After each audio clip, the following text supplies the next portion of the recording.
Welcome to Live Sound for Small to Medium-Sized Venues. This is a four-part video series. The video you're watching right now will cover background and general overview information that will set the stage for the following videos. The second video will cover sound distribution, speaker systems used to distribute the sound out to audiences and to the performers. The third video will cover sound capture, that's microphones and direct boxes that capture the sound into the system. And the fourth video will go over electronics, mixing, effects, power amplifiers, things like that. So this is targeted at small to medium-sized venues. A small venue would be up to about 150 people. Depending on what kind of music you're playing, you might get away with a single pair of speakers. I've done a lot of work at the Me&D Coffee House. The sanctuary there is maybe 100 people. It's acoustic music, and we use a very small pair of Electric Voice ZX190s. And that's it for the whole show. And those are only like 8-inch woofers with horn tweeters, and it works very well. But it's fairly quiet acoustic music, and it's a live room. If you get to bigger rooms, you get to 150 to 500 people, or if you're talking about louder types of music like rock music or hip hop or something like that, you're going to need more speakers and a bigger system. The basic principles I'm going to cover in this video apply to any audio situation. It's just that when you get to 1,000 people or more, you're starting to talk about needing specialized things like vertical array speakers, and that's not something that I have expertise in, and it's not something that's going to be covered in this series. So who is this video series designed for? Well, first of all, obviously for sound people, right? If you're going to select the sound system, you're going to, put together the components, you're going to set it up and run it, this series is for you. But this series also, I think, is very important for artists. I've worked with a lot of artists, and I go through these situations sometimes where it's like, if they only knew this one thing or these two things, they would be so much more effective performing through a sound system. And if you're an artist with any success at all, you're going to spend almost all your time performing through a sound system. You want to make sure your instrument and your vocals come through that system as well as possible. And particularly in the third video, when we talk about capture, I'm going to talk about how to do that. And I'm going to give you some tips that you may or may not know that really can have a big impact.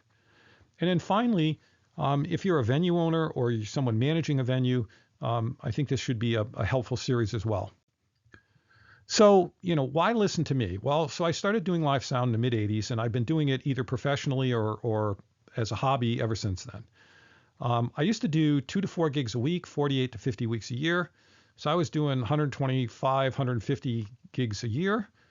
The last few years, it's I do a lot less of it. It's a hobby thing for me.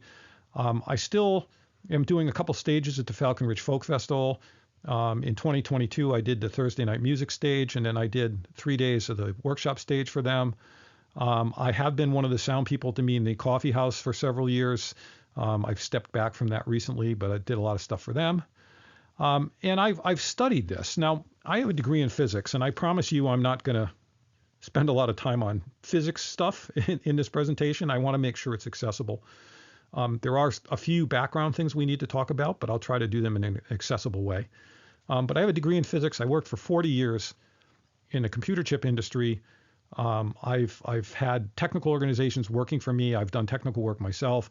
I'm a very technical guy, and I bring that mindset to doing live sound. So I've read books and articles and watched videos, worked with other sound people, and I've worked with all genres of music. Right. I've done, funk and hip hop and dance music and rock and top 40 and acoustic music and jazz.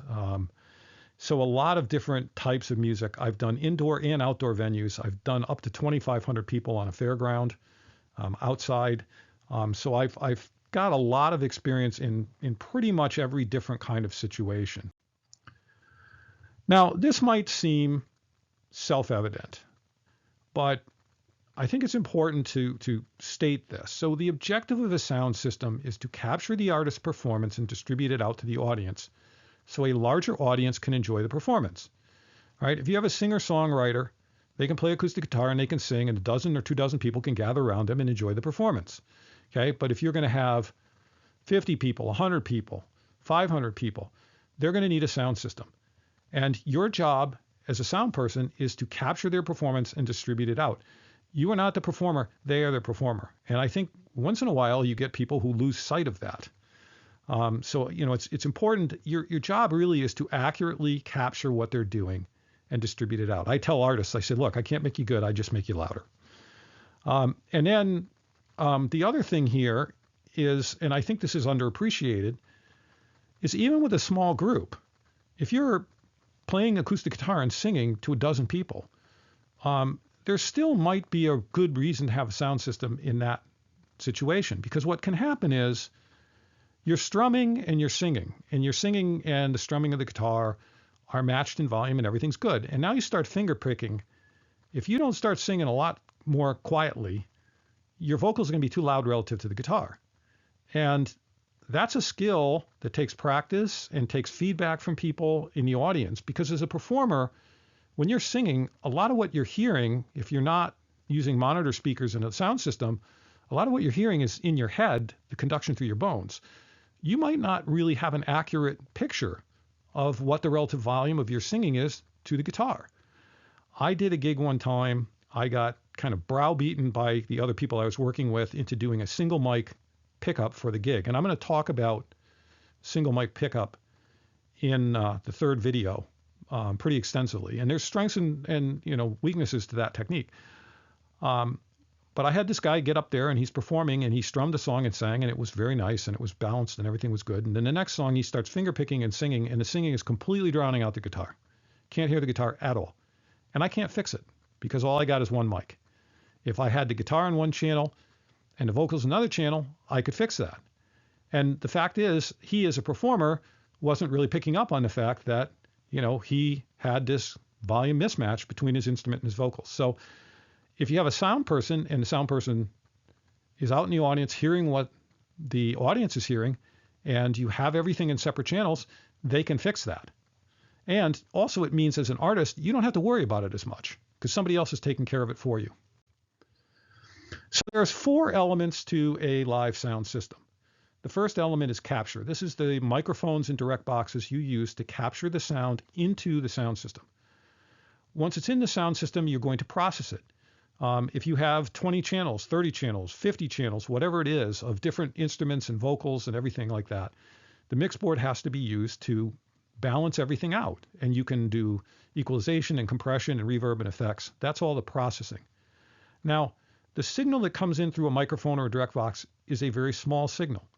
You process it in your mix board, you're going to boost that signal some in the mix board, but it's still a relatively small signal. Amplification is going to take that signal and make it into a big signal, which is then going to feed into your speakers, which are going to distribute that signal as sound now out to your audience and to your performers. Now, before we talk about what makes a sound system sound good or not, it's important to understand those 4 different elements I just talked about. They can be categorized into 2 different things. They can either be an electrical component, or they can be an electrical element, or they can be an electromechanical element. An electrical element, you put an electrical signal in, you get an electrical signal out. Now, some electrical elements, things like equalizers and compressors and reverbs, they're going to change the sound. And they're supposed to change the sound. You're going to use them to mold the sound in some way that you want to. And when you do that, certainly that's going to change the way it's going to change the sound. It's going to change how something sounds. And different equalizers change sound differently. Different compressors change it differently. Different reverbs change it differently. But if you're putting the signal in and the signal's coming out the other side and you're not equalizing it, you're not compressing it, you're not putting reverb, like say you're just amplifying it, generally there's no sound to the electrical component per se. Okay, it takes the component, the signal comes in, you amplify it, comes out, it's a bigger signal, but it's the same signal, it has the same sort of sound characteristics to it. So the electrical components don't really have much sound to them unless you're deliberately changing things. Now, some people will argue with this. There are a lot of people who, listen to different power amplifiers used in sound systems, and they're like, oh, this one sounds better than this one and this and that. It turns out that there's a big placebo effect. If you do what's called a double-blind listening test, pretty much nobody can hear a difference if they don't know what they're listening to. And it's a big controversial thing. But the bottom line is, if there's a difference, it's a very, very subtle one. And, unless you're deliberately changing things, at which point, the things do work differently. But when you get to electromechanical components, if you look at a speaker, you put an electrical signal in, there's a mechanical diaphragm that vibrates that makes sound that comes out. That's electromechanical. You look at a microphone, you have sound come in, it vibrates a diaphragm that creates an electrical signal, get an electrical signal out. Electromechanical. Speakers sound different. Microphones sound different. Sometimes very different. And so they change the sound a lot, whereas electrical components change the sound, very subtly, if at all, unless you're using them to change the sound. And the point of all this is, what determines how a sound system sounds? If you want to have a good sound system, the very first thing you need to do, the most important thing you need to do, is have good speakers. Everything in the sound system goes through the speakers. They're electromechanical components. Speakers sound very different from each other. Get good speakers. And in the second video, we'll talk about how to select good speakers, what is a good speaker. We'll talk about how to place them in the room, because 1A is the room. The room can interact with the speakers. If you have a particularly bad room, or a particularly live room, or a room that has certain resonances, it can change the sound of the speakers. So we'll talk about how do you place the speakers to get the best sound out of them? How do you adjust the speakers to get the best sound out of them? This is, in my opinion, something that many sound people overlook and don't do well. And we'll talk about how to do this in the second video extensively. A lot of sound people will walk into a venue. If it has its own sound system, they'll just start mixing. Or they'll walk into a venue and they'll bring their own speakers and they'll just hook them up and start mixing. They don't take the time to get the sound right before they start. And every decision you make as a sound person is going to be made listening through those speakers. I've gone to gigs where the band isn't on yet and they're just playing some music until the band goes on, and the music sounds like crap before the band even goes on. It's like, fix that. It's really, really important. The second most important part is microphones. Again, they're electromechanical components. They have a lot of character to them. Different microphones sound different. The reason that they're second to the speakers is because everything goes through the speakers. The microphones, generally, each individual microphone is only picking up one thing. Now, if every microphone you have is bad, then your whole system is going to be bad. But if you have some good mics and some bad mics, the instruments or vocals that are in the good mics will sound good, and the ones that are in the bad mics will sound bad. So it doesn't affect everything as universally as the speakers do. And then finally, the electronics, they don't in and of themselves have a sound, so they have the least impact on the sound of your overall system. Okay, so let's talk about what is sound. It's actually important to understand sound and characteristics of sound. So sound is a vibration that travels through the air. For sound systems, that's what we care about. It travels through the air. Sound can actually travel through pretty much any gas. It can travel through any solid. It can travel through any liquid to some extent. But what we really care about is sound moving through air. And sound has three characteristics that matter for what we're talking about. Sound has a frequency. All right. So sound's a vibration. How fast is it vibrating? It's a wave. It vibrates up and down. How many cycles per second is it vibrating? And that's called a hertz. 1 cycle per second is a hertz. How many hertz is how many cycles per second? If you have low frequency, that's that's bass. High frequency would be things like the shimmer of cymbals, things like that. So, frequency equals pitch equals how it sounds to you. Sound has amplitude. These sound waves moving through the air, if they move up and down a lot, they have a big amplitude, they're loud. If they have a small amplitude, they're soft. Amplitude is how loud is the sound. And finally, sound has phase. And this is a kind of a strange, complicated subject. And we're just going to touch on it a little bit to make a couple of key points. But if you have two sound waves moving through space and they interact with each other, how they line up in time determines how they will interact. They can add together or they can subtract from each other. And that can be very important, because if you have different frequencies that interact in different ways in a certain situation, it can change the sound. So let's get into this a little bit more. So we're going to talk about frequency here. So think about a drum head.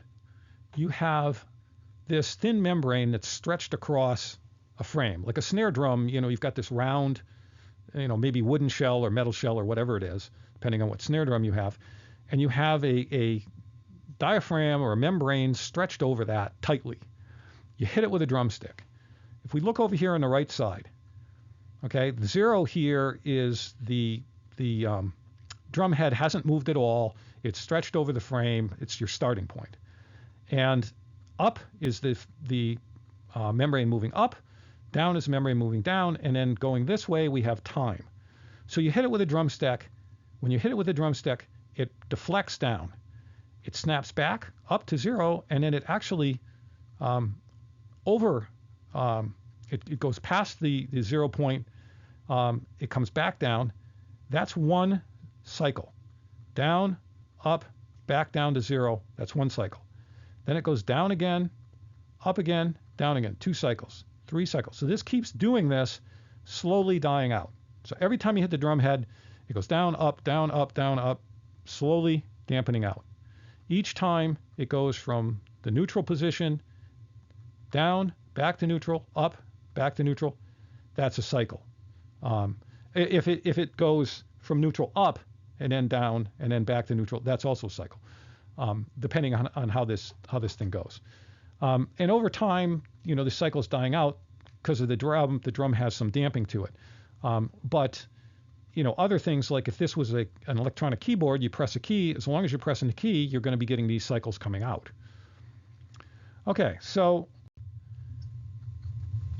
about frequency a little bit more. So again, frequency is how many cycles per second a sound wave completes. And each, a cycle per second is a hertz. 2 cycles per second is 2 hertz. So if we look at this figure below, here's a 1 second interval. Here is a wave going through 1, 2, 3 cycles. So 3 cycles per second equals 3 hertz. Here's the same exact wave, but now it's at a higher frequency. It's going through 6 cycles in 1 second. That's 6 hertz. Same wave, but now cycling even faster. 12 cycles in 1 second is 12 hertz. Now, we know a little bit about frequency now. So what can we hear? So the generally accepted range of human hearing is 20 hertz to 20,000 hertz. And when you talk about thousands of hertz, it's abbreviated as a kilo. Kilo equals 1,000. So 20 kilohertz is 20,000 hertz. Now, practically speaking, very little music below 40 hertz, and most people don't hear above 16 kilohertz. I bring this up because the lower the frequency of the note, the more power it takes to produce it, the bigger the speaker it takes to produce it. So when you get below 40 hertz, you try to go from 40 hertz down to 20 hertz. You're talking much bigger power amplifiers, much bigger speakers, much more expensive equipment, and you're investing all this money in a range that doesn't really have anything going on in it.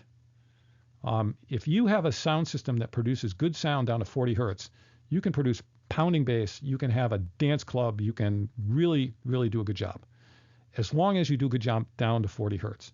There are a few things that can be below 40 hertz, but for most practical purposes, you're not really going to experience it. And you can really save a lot of money and a lot of weight, save your back by focusing on 40 hertz and up. Above 16 kilohertz, unless you're young and haven't listened to a lot of loud music yet, you're not going to hear above about 16 kilohertz. Now, that one's not really so impactful from a sound system perspective, because speakers that do 20,000 hertz, 20 kilohertz, 40 kilohertz even, is not that hard to make a speaker that does that. At high frequency, it doesn't take a lot of energy to produce those high frequencies. Okay, so here is the range of human hearing, 20 hertz to 20,000 hertz, broken up into the 10 octaves that make up our range of hearing. An octave, you start at 20 hertz, and it goes from 20 to 40 hertz is an octave. So 20 times 2 is 40. 40 times 2 is 80. 80 times 2 is 160. So each octave is a doubling. 20 to 40 hertz, very little musical content. You feel it more than you hear it. 41 hertz is the lowest bass note. This is where the thump of bass drum, of a bass guitar, of a kick drum all lives down here. This is your bass that you really, that really puts the groove in the music. And 40 to 80 hertz. As you get into this 80 to 160, 160 to 320 range, now you're starting to get vocals in here, and you're starting to get the low ends of a lot of instruments. This is a very crowded range. A lot of stuff going on here. As you get up to the next octave, if you have too much sound here, it can give you kind of a boxy or muddy sound. This is a place where you could use an equalizer, for example, and you might cut a little bit in here if you felt like the sound was very muddy or boxy. You might do it for individual instruments, or you might do it for your overall sound. Now, if you've set up your speaker system correctly, as we'll talk about in the next video, then if you have a problem here, it's going to be an individual instrument or an individual vocal, and you're just going to go fix that. Again, the next octave, honky, boxy, nasally vocals if there's too much. This is 640 hertz to 1280 hertz. 1280 to 2560 moves the sound forward or back, vocal presence. It can be very tiring if there's too much going on here. A really key point here too is when you talk about this 1000 hertz to 10,000 hertz range here, this is where the vocals are really, where their presence in the mix, where standing out in the mix really happens. And having them clear and having them sound good is really important in this range. If you start to get up here above 2000 hertz, edge, brightness, not enough is too dull. 5 to 10 kilohertz, brilliance, presence can make the vocals stand out. And then 10 to 20 kilohertz, air, brilliance, boost and less de-essing. So there's something called sibilance.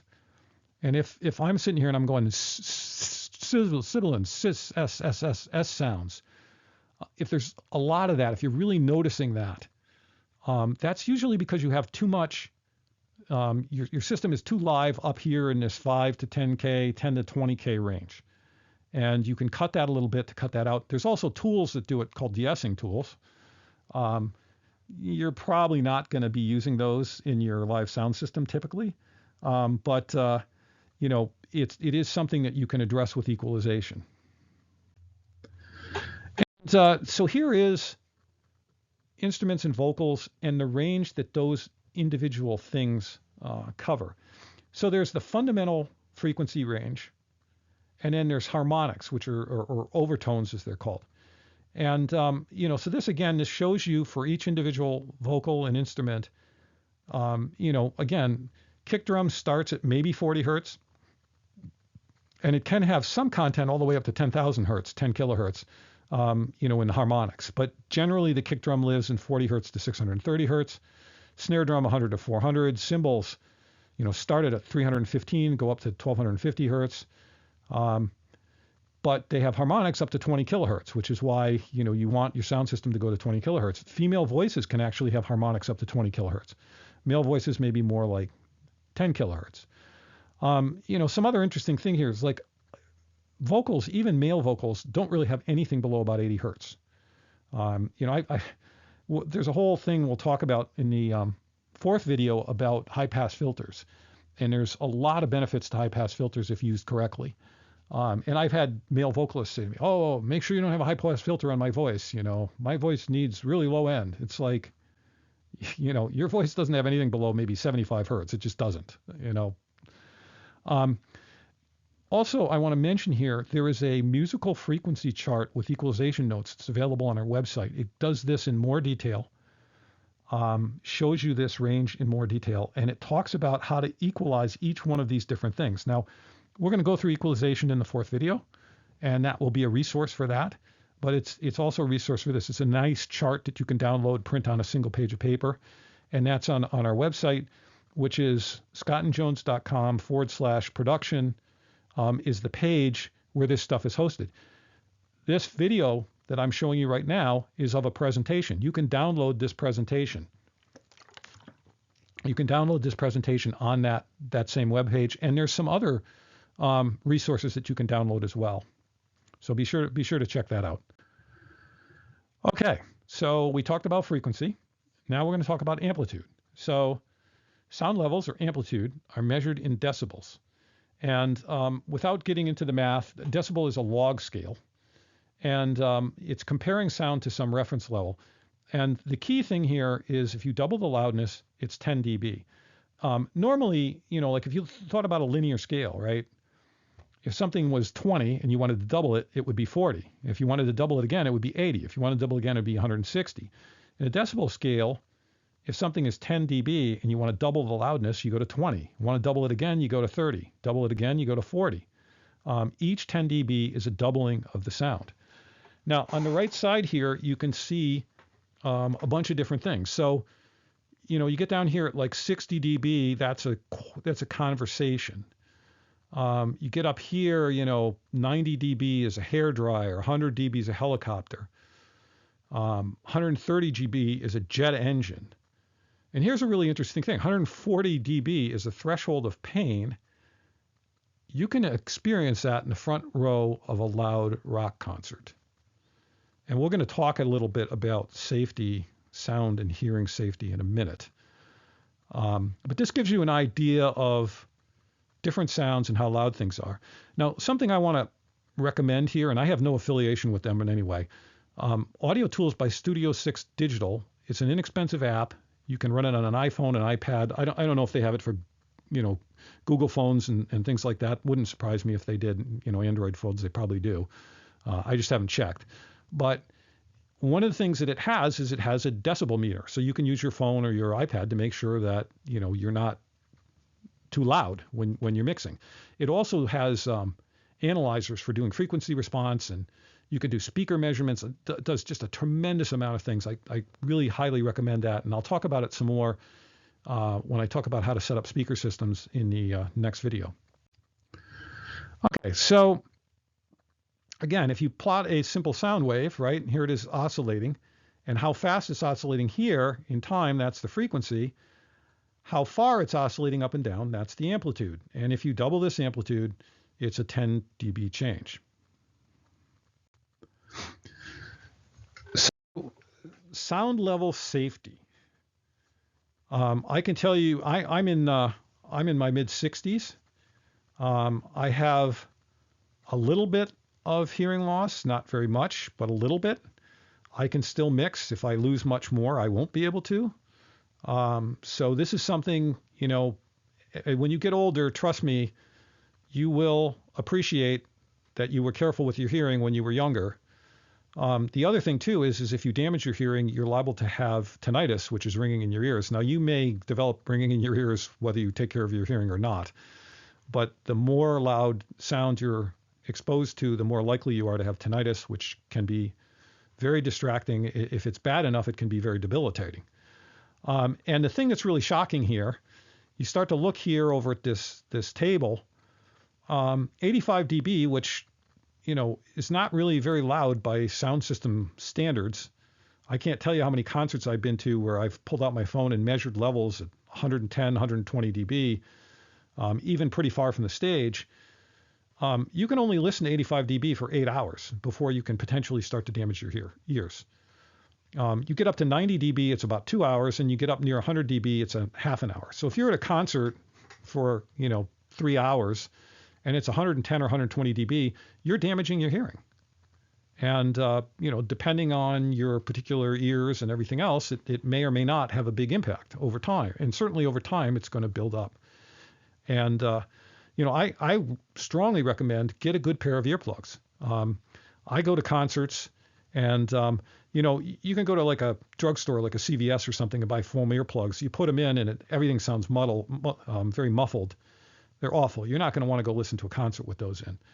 Companies like Etymonic Research, a bunch of other companies make better quality earplugs, but they still are somewhat muffled. I had an opportunity one year. I was at the Northeast Regional Folk Alliance Conference, and they were making custom earplugs for people. And I got custom earplugs made as a sound person. And you put those in, and it's like you just turn the volume down. The overall balance and fidelity is still there. You could even mix with them on. And you might say, well, why would I need to do that? I'm in control of the sound volume. I won't run it too high, so that'll be fine. Well, sometimes the mix board's really close to the stage for various reasons. I've done some gigs where I was in a small room with a rock band where the amplifiers on the stage were turned way up, and we had a acoustic drum kit, and it was just they were just really, really loud, and the room was small. And so I had to turn the vocals through the sound system up really loud to match them so you could hear the vocals. And there's just nothing I could do about it, So I mixed with earplugs in because I didn't want to damage my hearing. So this is a very, very important topic. Okay, now sound comes out of your speaker. The farther away from the speaker you are, the quieter it's going to be. And generally speaking, sound falls off by about 6 decibels every time you double the distance. So in this chart here we are, sound level at 1 meter, 1 meter from your speaker, 80 decibels, 90, 100, 110, 120, 130. And here is, in each of these columns, as you move further away, how the sound gets quieter. So your objective in doing sound is you want to keep it below about 90 dB so that people can listen safely. And you want to keep it above maybe 63 dB, around there. That's like a conversational volume, because anything lower than that, they're not really going to be able to hear the music very well. And in fact, a lot of people are probably going to want it to be louder than that. So you look at this and you say, okay, well, if it's 80 dB coming out of the speaker, the range of acceptable volume is going to be from 1 meter to 4 meters. That's 3 feet to 13 feet. So you don't have much range there. But if you bring up the sound and you've got 90 dB coming out of the speaker, then that's going to be an acceptable range from 3 feet all the way out to 53 feet. So 90 dB, now you can cover out to 53 feet. If you have 100 dB coming out of the speaker, now you have to make sure that nobody sits closer than about 12 feet to the speaker, or it'll be too loud. It could be dangerous for them. But as long as they're about 12 feet, and then people all the way back to 210 feet are now going to be able to hear okay. So this is, 100 dB coming out right at your speakers. You measure the sound level right at 1 meter from your speaker. You're going to have a very nice wide zone that you can cover from 13 feet all the way back to 210 feet. If you want to get out to like 420 feet, now you need 110 dB. But nobody can sit more than 50 feet closer to the speaker. So this 100 dB is kind of a sweet spot in my opinion. And if you look at this calculation. Okay, frequency response curve. So what this is you plot something where you compare the amplitude to the frequency. And what you do is there's a special kind of noise called pink noise.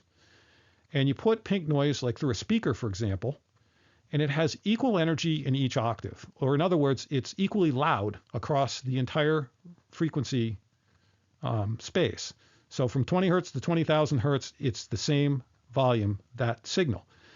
Now it comes out of your speaker, which is an electromechanical component. Your speaker changes it. You can measure the amplitude versus frequency coming out of the speaker, and you can see, does the speaker have good flat frequency response? And the next slide, I'll show an example. So now this is a frequency plot for a microphone. This is a well-regarded vocal microphone. This is actually an excellent dynamic microphone. And I'll talk about all these microphones in the third video. It starts to really pick up at about 40 hertz. You can see it's gradually rising here. And I said in the other a couple slides ago, I talked about 1,000 hertz to like 10,000 hertz. This is a critical range right in here for vocals being intelligible and standing out in the mix. And this has good coverage in here. It's got a little bit of a peak here, which is what's, sort of a presence peak, which will make it easier for the vocals to cut through the mix. Nice and flat. And then it kind of dies off here above about 15,000 hertz. There's very little in vocals up here anyway. Some female vocals at the very top of their range have a little bit here, but very, very little. So this does a great job of picking up any kind of vocalist. Male vocals start down here at about 80. Female vocals start, up here. You've got really good coverage through this whole range, and it's nice and smooth. When you look at these plots, if like this if this went like this, if there's like a big hump here and then it went down like this, it's going to have a very bassy sound, right? If it had a big hump here, it's going to have a very mid-rangey kind of sound. If it has this huge hump up here, it's going to have a very, bright sound to it. The other thing is smooth is better, right? This is nice and smooth. If you have like huge peaks or something like that somewhere, that generally means something about the microphone, the way it's built. It's built in such a way that mechanically it likes to vibrate at a particular frequency, what's called a resonance. And if it has those, it's going to distort the sound. So you want this to be nice and smooth. This is a very important plot. You can look at these frequency plots for speakers, and it can help you figure out whether the speaker is going to sound good. You can look at it for microphones, and you can figure out, whether the microphone's going to cover what you need well. If you had a microphone, for example, that was started at 40 hertz right here and went up to, say 1,000 hertz and was nice and flat here, and then started to tail off out here, that'd be a good microphone for a kick drum. So that's the sort of thing that you can get from this kind of plot. Okay, now we're going to talk about phase, and this is the one I said is a little tricky to understand. We have two waves here. They're exactly the same frequency.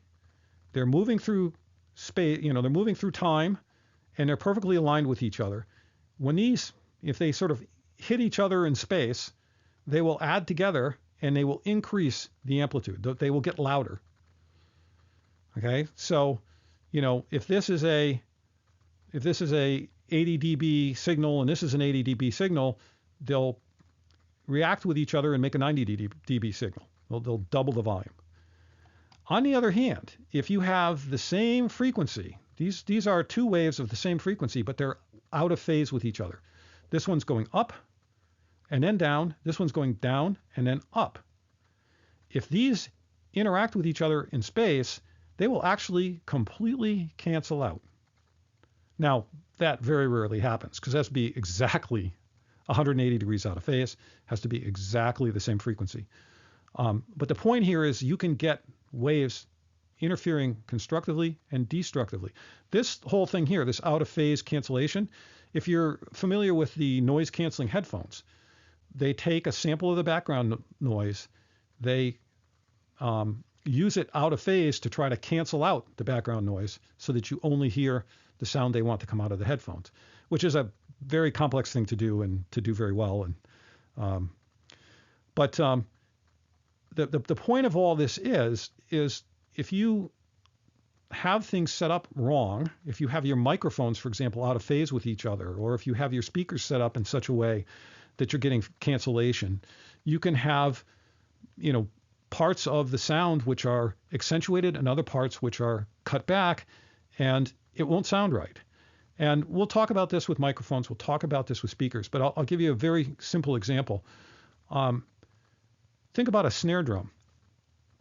It's actually not that uncommon to put a microphone above the snare drum to pick up the head and another microphone underneath, because underneath the snare drum there are these like springs that give it a brighter sound.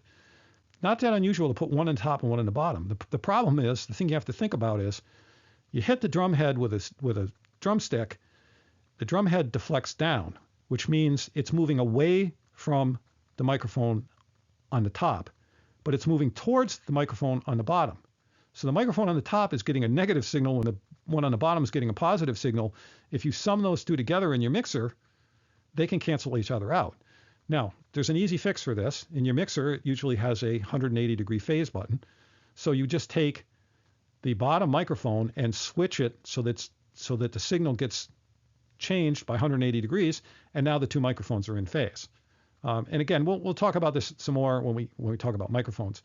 But the important thing here is that these waveforms, if they're out of phase with each other, can interfere either destructively, which is they get softer, they cancel each other out, or constructively, where they add together and they get louder. So in conclusion, in this video, we went over the basic background information needed to put the next 3 videos in context. In part 2 of this series, we'll discuss sound distribution, speaker systems, and how to use them for front of house and for monitoring. And there's some pretty different requirements for that. And there's a lot of little tricks we'll go through about how to orient speakers and adjust them and set them up and everything else. And then there'll be 2 more following videos to talk about microphones and eventually electronics. So hopefully you found this useful. And just to reiterate this again, our production page, scottenjones.com production, has the presentations for all 4 of the videos will be up there as we get the videos done. And other live sound reference material is also up there and available for download. And it's free.